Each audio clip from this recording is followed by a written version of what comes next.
को। जाफरी साहब, let me come back. Azma साहिबा, हालात बदल गए, जज्बात बदल गए, सब कुछ बदल गया। आप लोगों ने तो कुछ और प्लान किया हुआ था, ना 2/3 रही, अब ये क्या हो गया बैठे बिठाए? बहुत शुक्रिया मंसूर, आप भी मिठाई जल्दी ना खा लीजिएगा क्योंकि अभी तो पार्टी शुरू हुई है और जाहिर है ये आज 3 रुकनी बेंच जो है उसने फुल बेंच जो है वो उसकी दरखास्त की है। बेहतर होता है कि इसके ऊपर ऑब्जर्वेशन देने की बजाय ये स्टे ऑर्डर जो है इतनी जल्दी में देने की बजाय फुल बेंच बन जाता, और फुल बेंच बन जाता जो वो हुक्म फरमाता वो था। लेकिन मुझे हैरत हुई है कि अभी जो मैंने गुफ्तगू सुनी है कि ये झंडा सीधा है फलाना ऐसा, ऐसी तो बात है नहीं थी ना। अब जिनको 2 दफा इलेक्शन कराने का मौका मिला उन्होंने दोनों दफा फेक इलेक्शन कराए, और उनको बार बार मौका दिया गया कि साबित कर दें कि आपने इलेक्शन कराए हैं। वो इलेक्शन नहीं करा सके, चले वहां पे बात खत्म नहीं हुई। उसके बाद वो आजाद अराकीन जीत के आ गए। उसके बाद उस पॉलिटिकल पार्टी में गए जिसके अपने चेयरमैन ने अपने जो है वो उसके ऊपर सिंबल पे घोड़े पे निशान पे इलेक्शन नहीं लड़ा, उसने खुद जो है वो आजाद इलेक्शन लड़ा। और जो खुद पॉलिटिकल पार्टी नहीं है जिसका चेयरमैन, उस पॉलिटिकल पार्टी के ही अंदर चले गए। अब उस, और फिर दूसरी बात यह है कि वो जो घोड़े वाली पार्टी है उसने अपनी रिजर्व सीट्स की लिस्ट भी नहीं दी। तो ये कौन से आइन और कानून के तहत होगा कि इनको जो है वो जिन्होंने लिस्ट भी नहीं जमा कराई, जिन्होंने प्रोसीजर भी नहीं फॉलो किया, जिन्होंने कुछ भी नहीं किया, उनको सीटें जो है वो प्लेट पर रख के जुड़ जाए। सवाल, तो ये एक सवाल, फर्क सिर्फ एक चीज का डिफरेंस आ गया है अज़मा साहब, एक चीज का फर्क आ गया है कि कौमी असेंबली में और पेशावर खैबर पख्तूनख्वा की असेंबली में अब घोड़ा आ गया है, अब घोड़े का निशान पहुंच चुका है वहां पे। जी जी बिल्कुल घोड़ा का, पर कोई भी कानून रिट्रोस्पेक्टिव नहीं होता मंसूर जी, साहब। आप सही कह रही हैं। और आज जो इलेक्शन कमीशन के वकील साहब ने भी जो गुजारिश की, महर अगर लतीफा बाद में सुन लेती हैं आप तो ज्यादा बेहतर होता। अगर मैं आपकी बात पे रोने लग जाऊं, आपकी गुफ्तगू लतीफे से कम थोड़ी है।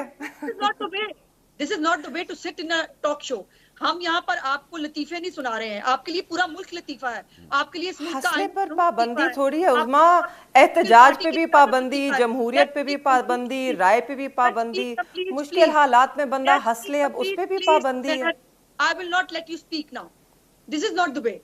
हम अगर आपको पेशेंटली सुन लेते हैं, आप भी इतना सा थोड़ा सा इतना सा जो बड़ा मुश्किल है, पता नहीं जो बंदा पीटीआई में जाता है उसके अंदर से सारी एथिक्स मोरालिटीज खत्म क्यों हो जाती है, मुझे तो ये समझ में नहीं आता। अच्छी खासी सेंसिबल लड़की हो, प्लीज लेट मी कंप्लीट। और ये जो हंसना, अब मैं आपकी बारी पे मैं ऊंची ऊंची रोऊंगी, फिर आप अच्छी रहेंगी, ना कोई हंसे, नहीं आप देखें, कैरी ऑन। नहीं आप ना कोई रोए ना कोई हंसे। You are insulting me. नहीं आप नहीं जी, कोई किसी की इंसल्ट नहीं करेगा जी। ये समझाया कि आपको ऐसे बैठना चाहिए टॉक शो के अंदर।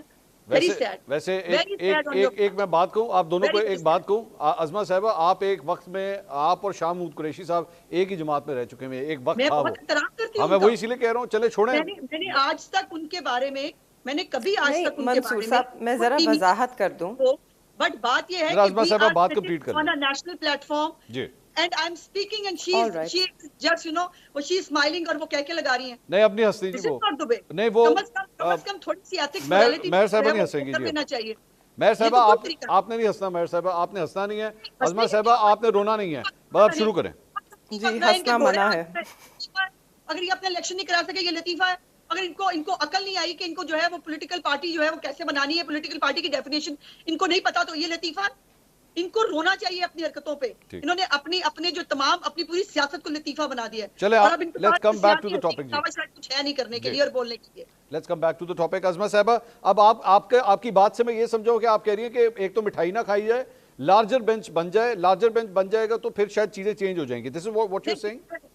चेंज वेंज होने का मैंने कभी इस तरह की गुफ्तगू ना की है, ना मैं करती हूँ। लेकिन मैंने जो 3-4 लीगल पॉइंट्स आपके सामने रेस किए हैं, और मैं ये कह रही हूँ कि यकीनन लार्जर बेंच को तमाम चीजें देखनी होंगी। पॉलिटिकल पार्टी की जो पॉलिटिकल पार्टीज एक्ट के तहत डेफिनेशन है, जिसके अंदर पॉलिटिकल पार्टी कौन सी होती है, उसको जो है कौन सी पॉलिटिकल पार्टी जो है उसको रजिस्टर किया जाता है, किसको सिंबल दिया जाता है, फिर जो इलेक्शन का जो स्केड्यूल है वो जब जारी होता है तो पॉलिटिकल पार्टीज ने जो अपनी जो रिजर्व सीट्स की लिस्टें हैं वो कब जमा करानी होती है, और अगर कोई पॉलिटिकल पार्टी लिस्ट जमा ही ना कराए तो उसका क्या मतलब होता है। तमाम बातें यकीनन लार्जर बेंच देखेगा।